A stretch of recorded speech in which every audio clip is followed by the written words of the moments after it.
One of the biggest concerns people have in a second offense DUI circumstance is what's going to happen to my driver's license. Many people read that your license will be revoked, and that's generally true. Let's quickly discuss what happens. Anyone facing a second offense DUI knows that it's serious. A second offense DUI is more than double trouble. First offense DUI, for example, is only punishable by a maximum of 93 days in jail, whereas a second offense DUI carries a maximum possible jail penalty of up to 1 year in jail. Of course, our goal is always to avoid jail, but there are also other consequences to a second offense DUI that are very serious, like, for example, the mandatory revocation of your driver's license.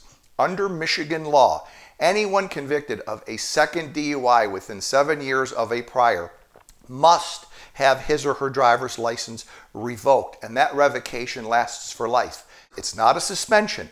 Person loses their license and can come back 20, 30, 40 years later and cannot get back on the road until he or she files and wins a Michigan driver's license restoration case, with one very good news exception.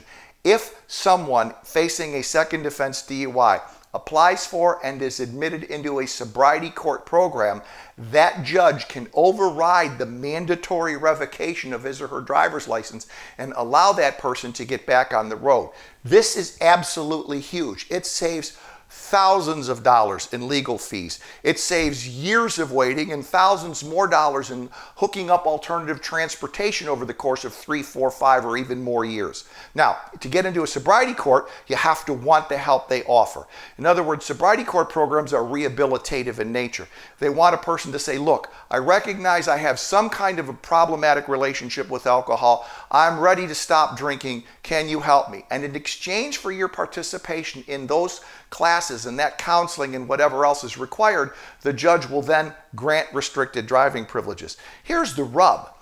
Even if a person doesn't get into sobriety court, under Michigan law, anyone convicted of a second offense DUI within 7 years is presumed to have an alcohol problem and is going to be ordered into counseling anyway. So it makes little sense to do counseling not in a sobriety court program and not be able to get a license, rather than to seek admission to a sobriety court program and at least be able to get back on the road, rather than wait 3, 4, or 5 years to be able to drive legally again.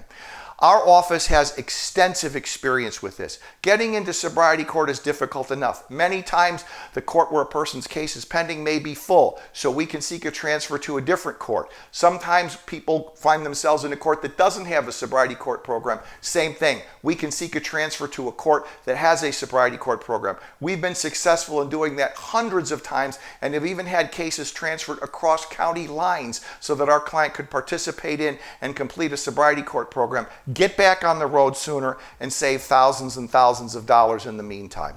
No lawyer can do more than help a person produce the best result possible, and that's what my staff and I do each and every day.